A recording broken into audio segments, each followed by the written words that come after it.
시간에 성경에 나타난 여러 가지 기도의 형태를 이제 살펴보았는데요. 그 중에서도 대표적 눈에 띄는 것이 우리 기도의 성격 중에 우는 기도가 있었고 조르는 기도가 있었고 또 하나님과의 친밀한 관계 속에서 요청하는 이런 기도가 있었습니다. 자, 그런데 이런 기도는 한 가지 공통적인 습관이 이 기도의 습관을 요구하는데요. 오늘 말씀에 보니까 쉬지 말고 기도하라 라고 했습니다. 쉬지 말고 기도하라. 매일같이 습관을 따라서 쉬지 않고 기도하는 것이 중요하다. 성경 속의 인물들을 보게 되면 이 기도가 습관이고 일상이었습니다. 한 번씩 하는 것이 아니고 매일의 삶에서 기도가 같이 함께 동행을 했어요. 다윗도 이런 표현을 했죠. 내가 단식감으로 피곤하여 밤마다 눈물로 내 침상을 띄우며 내 요를 적시나이다. 다윗은 밤마다 자기 마음에 이 걸림이 있어서 울고 하나님께 기도하는 이런 게 있었습니다. 다니엘도 마찬가지로 6장 10절에 보니까 다니엘서 6장 10절에 보니까 다니엘이 전에 하던 대로 하루 3번씩 무릎 꿇고 기도하며 하나님께 감사했더라. 전에 하던 대로 늘 해오던 대로 하루 3번씩 기도를 했답니다. 이것은 신약의 베드로나 바울도 마찬가지로 기도 시간에 무슨 일이 벌어지는 경우가 있었죠. 그래서 이렇게 사도들이며 예수님의 제자들, 초대교회의 성도들의 모든 일상에는 주어진 기도 시간이 나름대로의 이 기도 시간이 그렇게 정해져 있었습니다. 일상이 되었던 거예요. 무엇보다도 예수님께서도 습관을 쫓아서 기도하러 가셨다라고 했습니다. 이렇게 기도는 일상, 기도는 습관, 우리의 일상생활과 늘 함께 동행하는 신앙생활에 있어서 정말 대표적이고 상징적인 신앙의 활동이 바로 이런 기도 생활이라고 할 수 있는데요. 이거를 이제 기도의 전통에서 보아도 우리 기독교 역사에서도 계속해서 기도의 일상이 등장을 해요. 경건 생활의 흐름이라고 해야 될까요? 기독교 역사의 경건 생활의 우리 신앙 생활의 개인 생활의 일상의 흐름도 이렇게 한번 볼 수 있는데 교회 전통에서도 기도에 정해진 양식이 존재했습니다. 뭔가 형식이 있고 뭔가 주어진 양식이 있다. 그러면 중세를 떠올릴 수가 있겠죠. 중세 시대에 우리의 일상의 기도 생활은 이런 형식과 구조와 체계가 세워져 있었습니다. 그리스도인들이 매일의 시간을 정해놓고 기도했다고 전해지는데요. 대표적인 것이 성물일도라고 해서 수도원에서 뚜렷하게 나타나는데 이게 좀 그 생소한 표현들이긴 한데 수도원에서 조과라고 해서 이 자정에 드리는 기도가 있고 찬과라고 해서 새벽 3시에 일시과 6시 3시과 오전 9시 6시과 정오 9시과 오후 3시 만과라고 해서 오후 6시 그리고 종과 저녁 9시 이렇게 하루에 7번 8번씩 정해진 시간에 세상에 밥하다가도 기도 시간 되면 기도하러 가야 되고요. 빨래하다가도 멈춰야 되고 그 시간을 맞춰서 철저하게 그 기도 시간을 지켜야 됐다는 거예요. 그러고 보면 기도 생활이 어떤 삶의 축이었던 것 같아요. 그러니까 그거 중심으로 기도하고 빨래를 시작한다든지 기도하고 어디를 다녀온다든지 그러니까 그 시간에 3시간에 맞춰서 모든 타임이 그렇게 절도 있게 정해져 있었던 거예요. 그걸 지키면서 살았답니다. 중세 시대의 사람들이. 신앙생활이 참 기도의 일상에 그렇게 스며들어서 체계가 되어 있었다라는 걸 보게 되죠. 그러다가 종교개혁이 일어나면서 경건생활도 개혁이 일어납니다.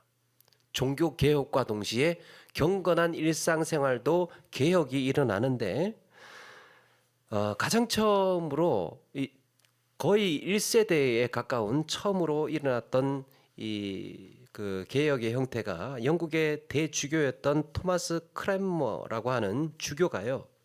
기도의 전통을 개혁을 하게 됩니다. 1000년 동안 아닙니까? 1000년 동안 하루에 7번, 8번이 몸에 배어 있는 사람들이었어요. 그런데 이걸 개혁을 하는 겁니다. 이거는요, 굉장히 이 간단한 문제가 아니었어요.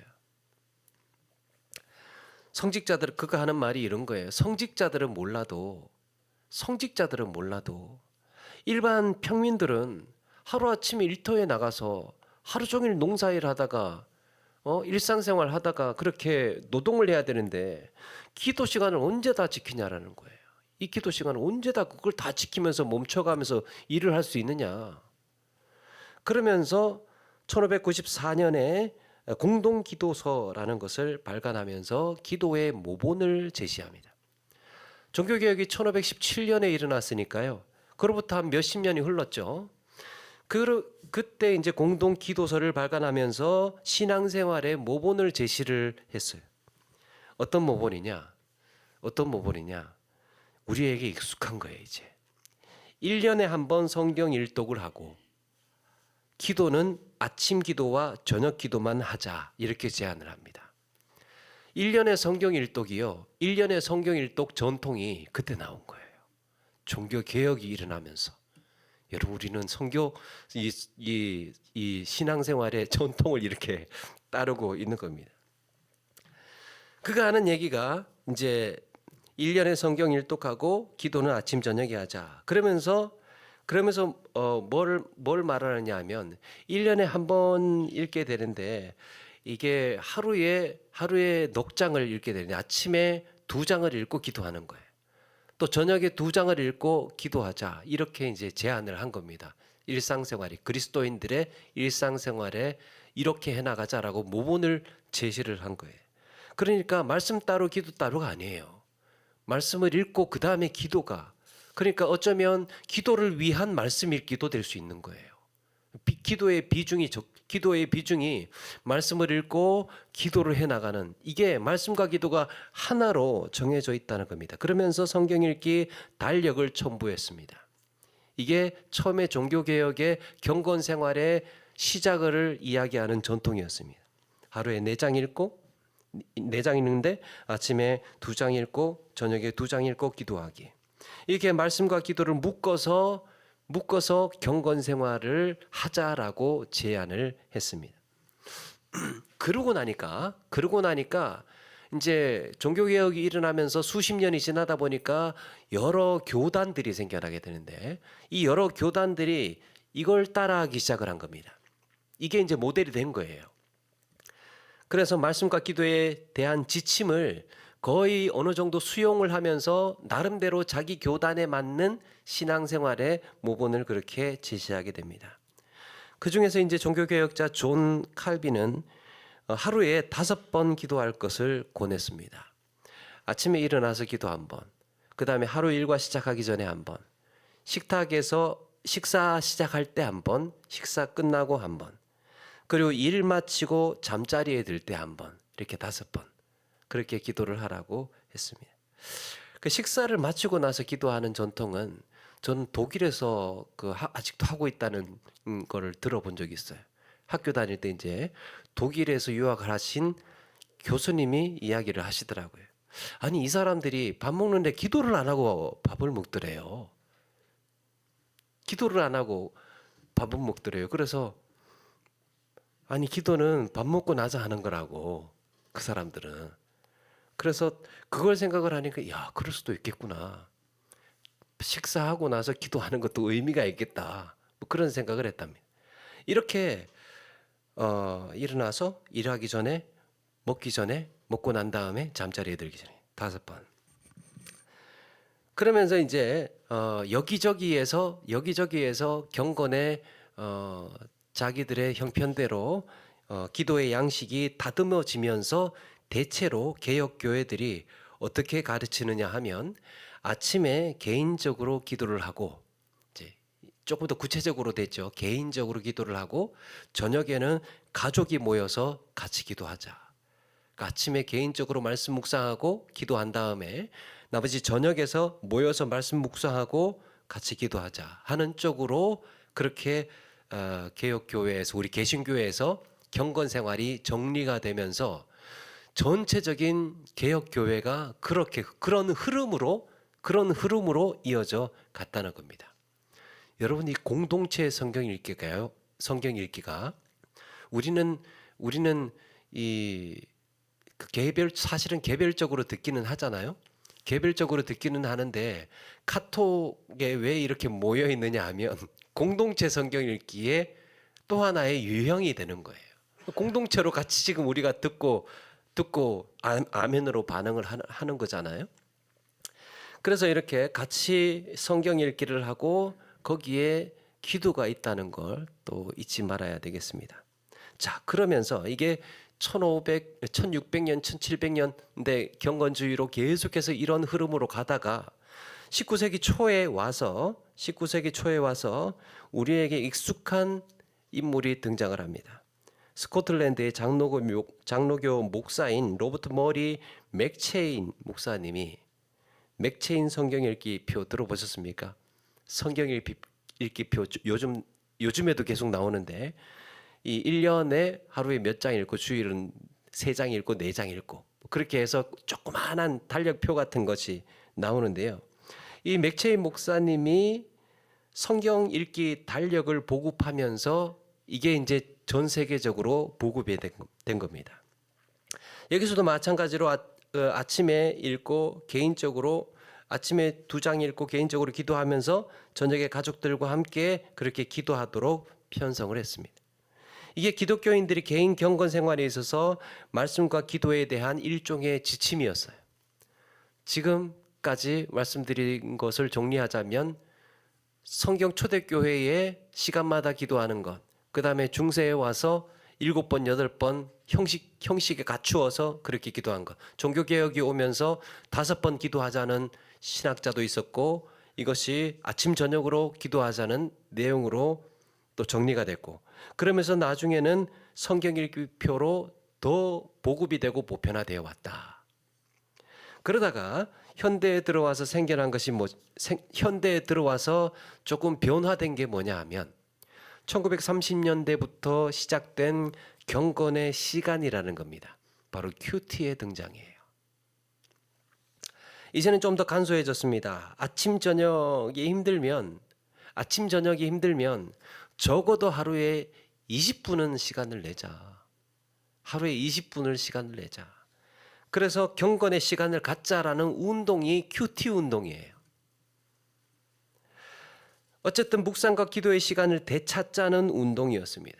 이렇게 교회의 역사가 어떻게 흘러왔는지를 보니까 경건 생활의 역사가 어떻게 흘러왔는지를 한번 살펴보니까요.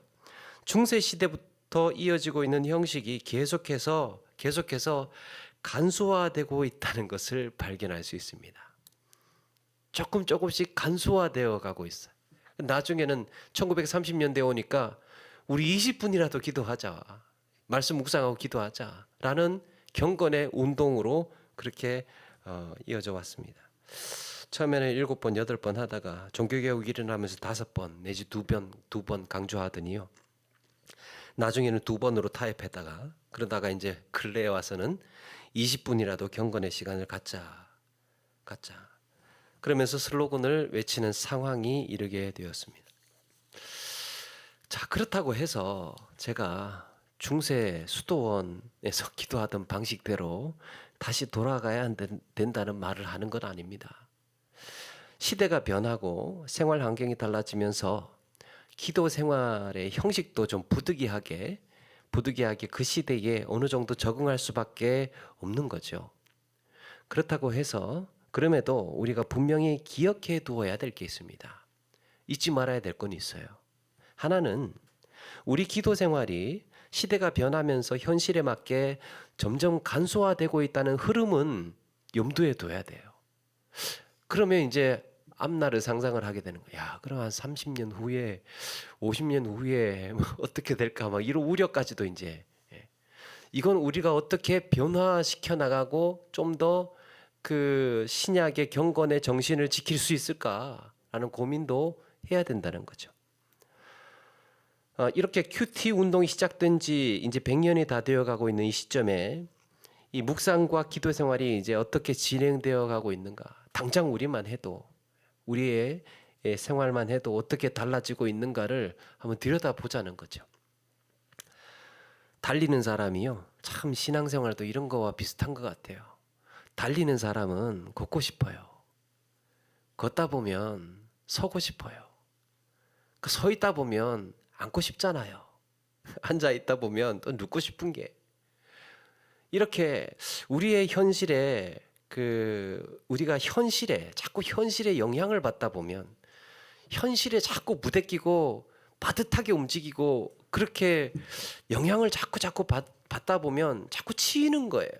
양보하게 되고 타협하게 되고 물러서게 되고 자꾸 미루게 되고 그렇게 현실과 타협하면 할수록 말씀과 기도의 삶이 느슨해지고 열정이 식어가고 희미해질 수밖에 없다는 겁니다. 기억해야 되는 거예요. 그걸 알아차리고 있어야 된다는 겁니다. 또 한 가지는 그렇다면 신약 성경에 나오는 초대교회 당시의 경건 생활은 어땠는지를 잊지 말아야 됩니다. 이 중세 시대에 말씀과 계속해서 우리가 좀 더 느슨해져 왔고 뭐 이렇게 되어 왔다고 하면 그러면 중세 시대에 이런 말씀과 기도의 열정이 이 정도였다면 그 전에는 어땠는가라는 거. 그 전에 초대교회 당시의 경건 생활은 과연 어느 정도였다는 말인가? 중세에 이런 형식이 그렇게 타협하고 이 정해졌다는 것이 7번, 8번이라면 그전에는 얼마나 더 그런 열정이 더 뜨거웠을까라고 생각을 해볼 수 있겠습니다. 그래서 시대가 변할수록 기도 생활의 양적인 문제나 형식 같은 것들은 간소해질 수 있다고 하더라도 말씀과 기도에 대한 마음가짐은 늘 초대교회로 돌아가야 되지 않을까. 말씀과 기도에 대한 이 마음가짐 처음의 정신은 늘 성경으로 돌아가면서 초대교회의 사도들과 제자들의 경건 생활이 어땠는지를 늘 잊지 않고 우리 신앙생활에 적용하고 접목해야 되겠다라는 겁니다. 그래서 오늘 말씀에 성경이 특별히 강조하고 있는 한 가지에 우리가 주목해야 되는데요. 16절에 보니까 우리가 잘 아는 말씀, 항상 16절 이하에 보니까 항상 기뻐하라, 쉬지 말고 기도하라, 범사에 감사하라 그랬습니다. 여기서 유사한 단어들이 반복 등장합니다. 그게 무엇입니까? 항상 기뻐하라라고 할 때 이 항상이라는 표현, 항상. 그 다음에 쉬지 말고 기도하라라고 할 때 쉬지 말고라는 표현, 쉬지 말고, 항상 쉬지 말고. 그리고 범사라는 단어가 있습니다. 공통점이 무엇입니까? 항상성이에요. 항상성. 말씀 묵상과 기도 생활에서 우리가 놓치지 말아야 할 유익한 습관이 항상성이라는 겁니다. 항상성. 그런데 이 세 단어가 조금씩 다른 성격이 다르게 나와요. 단어들이 다르더라고요. 첫 번째 이 항상이라는 단어는요. 환경에 지배당하지 않는다는 의미가 있어요. 항상은 환경에 지배당하지 않는다는 의미. 환경에 지배당하지 않고 절대적인 하나님과의 관계를 유지하는 가운데의 기쁨이라는 거예요. 이 기쁨은 환경이 내 기쁨을 침해하지를 못해요. 환경이. 두 번째는 쉬지 말고 기도하라에서 이 쉬지 말고라는 단어는 밑바닥까지 이르도록 멈추지 않는다라는 의미가 있습니다. 바닥까지 내려가도 멈추지 않는. 그런데 이 밑바닥까지 내려가는 데에요. 깊이를 가늠할 수가 없어요. 깊이를 가늠할 수 없어서 이 끝까지 내려감에도 불구하고예요. 멈추지 않는. 그래서 인간이 견디기 어렵고 이해할 수 없는 극한의 상황에서도 끊임없이 기도하라는 명령입니다. 쉬지 말고 기도하라는. 약간 뉘앙스가 다르죠. 어떻게 보면 쉬지 말고 기도하라고 했을 때는 계속해서 그럼 끈이 쉬지 말고 숨도 쉬지 말고 계속해서 기도하라, 계속해서 하라라고 했는데 이거는 수직이에요, 수직.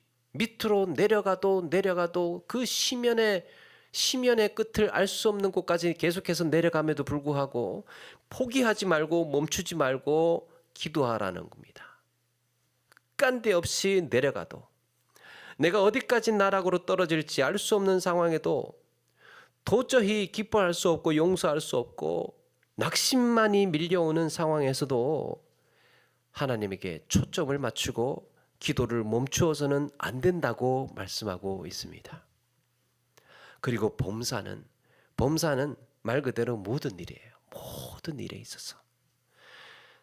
이렇게 모든 일에 있어서 어떤 게 전제되어 있느냐? 하나님의 선하심에 대한 확신이에요.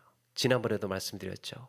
어떤 일이 나에게 벌어져도, 무슨 일이 벌어져도 하나님의 선하심에 대한 확신은 하나는 변치 않는다는 거예요. 이것이 없이는 어려움을 만날 때, 서운한 일이 있을 때, 낙심이 올 때, 쓰러지고 넘어질 때 하나님 앞에 원망과 불평을 쏟아낼 수밖에 없다. 신뢰하는 가운데 하나님께 불평하는 것은 있을 수 있는 일이지만 신뢰하지 않고 하나님을 배반하는 입장에서 이제 안 믿겠다 하는 입장에서의 원망과 불평은 곤란하죠. 출애굽 이후에 이스라엘이 광야에서 40년간을 머물면서 그들이 어려움을 만날 때마다 하나님께 원망과 불평을 쏟아냈습니다. 그것은 하나님이 어떤 분이신지를 알지 못했기 때문이에요. 그래서 사실은 매일 7번, 8번 시간을 정해놓고 기도하는 것이 사실 이게 본질은 아니잖아요. 그게 본질은 아니에요.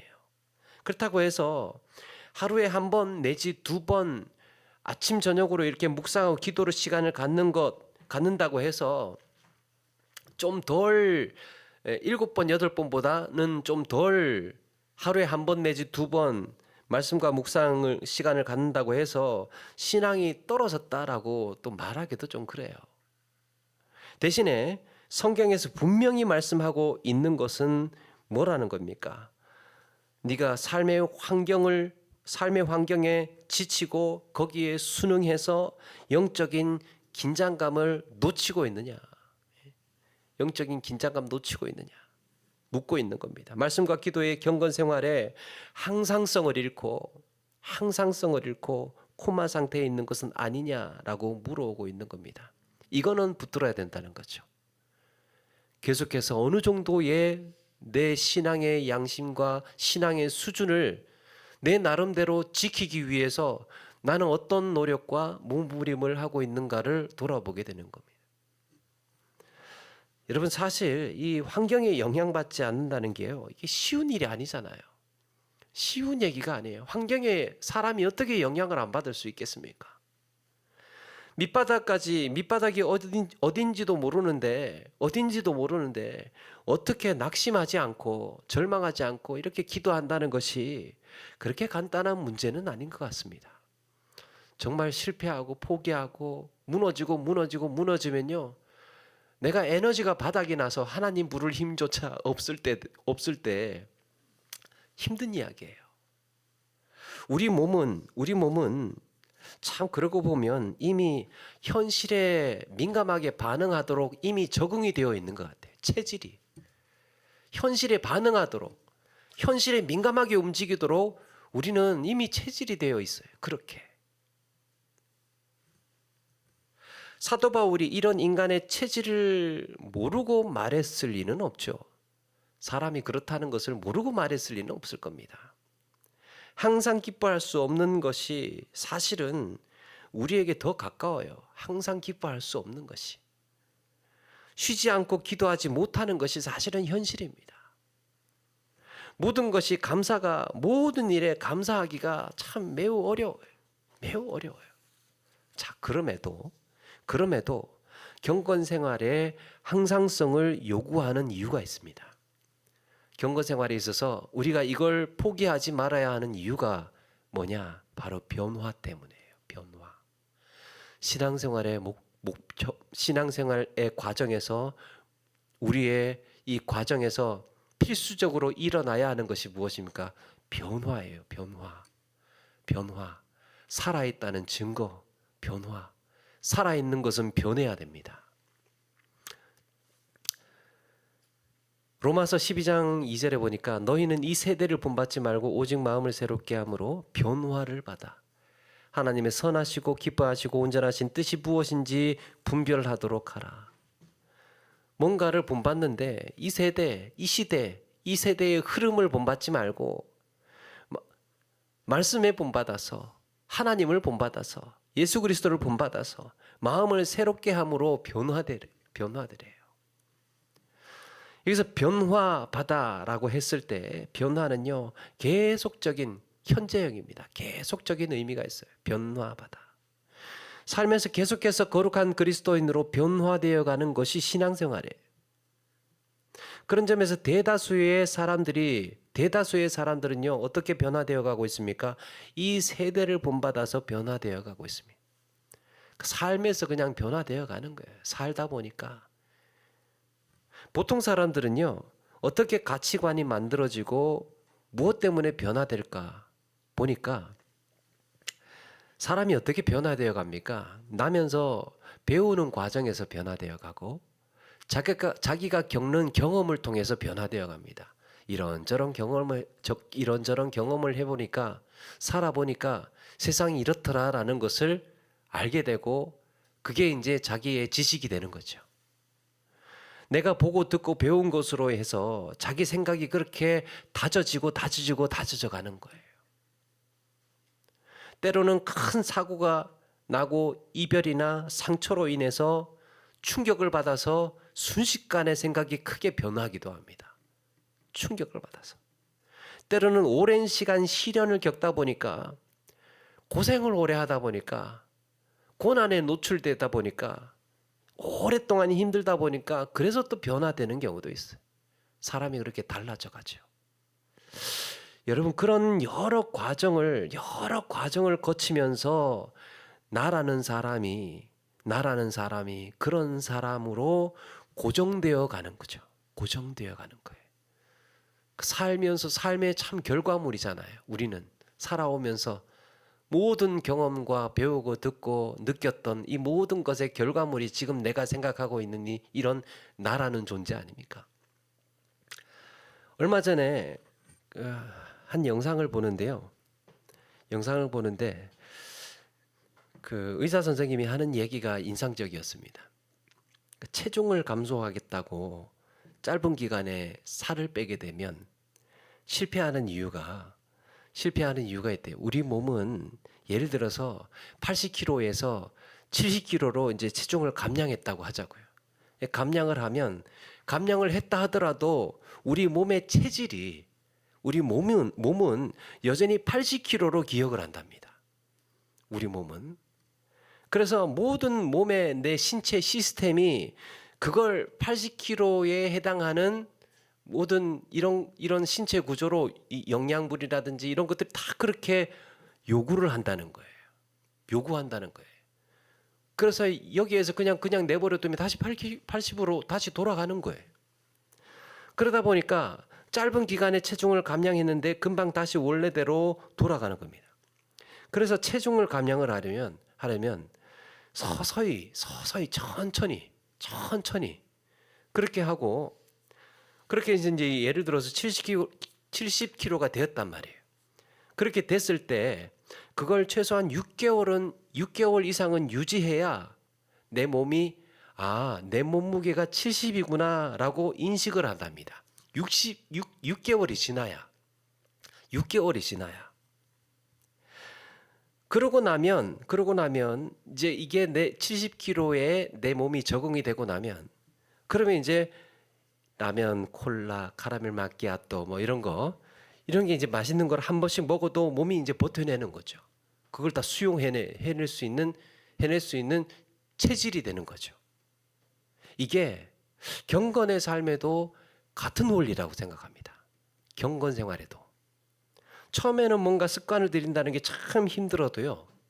어느 정도 체질이 되고 나면 그리고 그렇게 항상성을 어느 정도 기간 동안 유지하고 나면 나중에는 그런 영적인 체질이 이제 나를 지켜주는 거예요. 어떻게 지켜줍니까? 웬만한 시험에도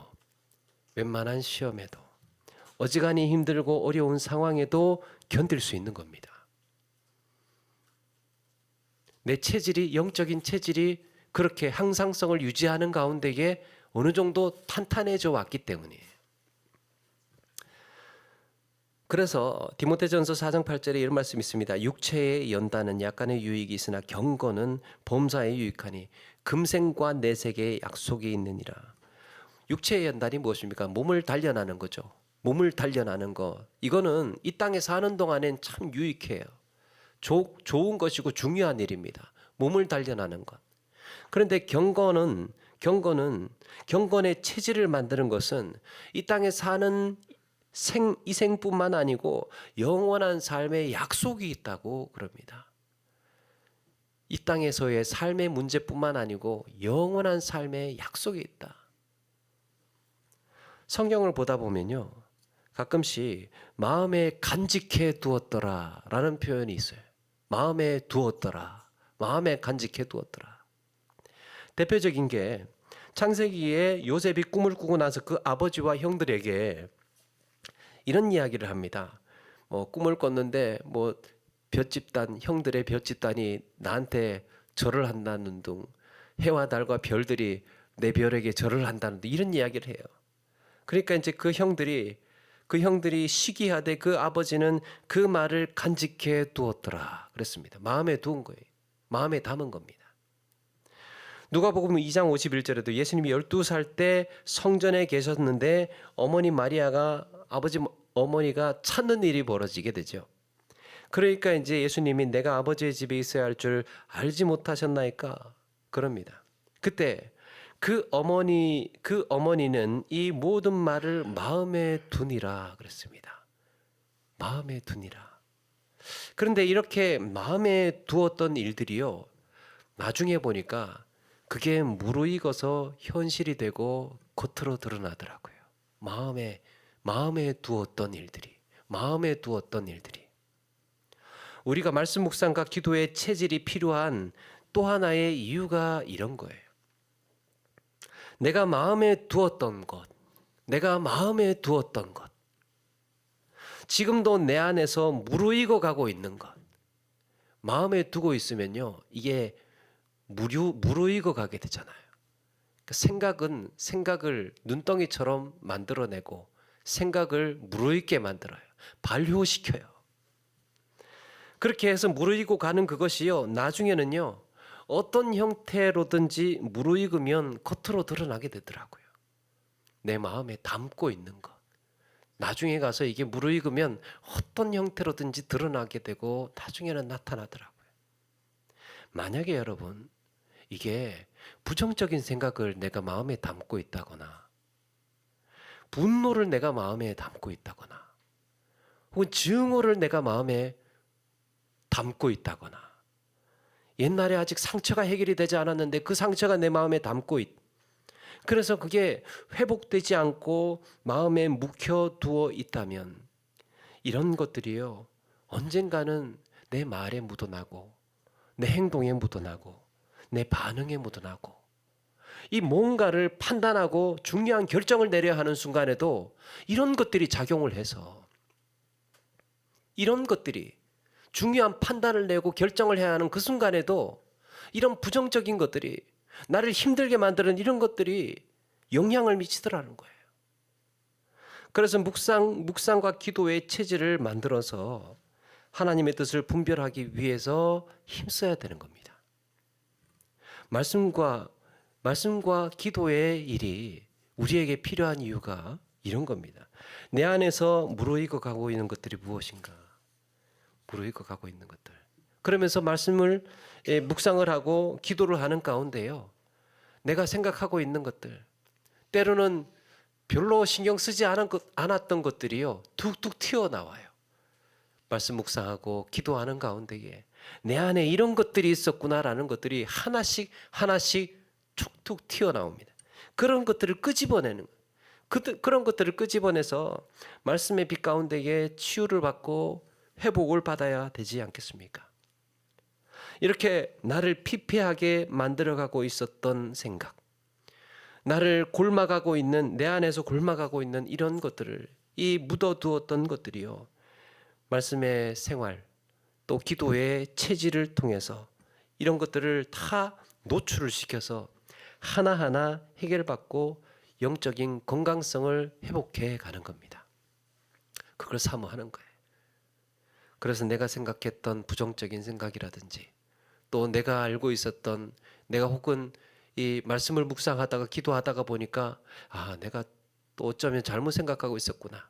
꼭 그렇게까지 생각해도 그렇게까지 해도 되지 않는 거였구나 라는 것들을 깨달으면서 조금씩 회복되어 가는 겁니다.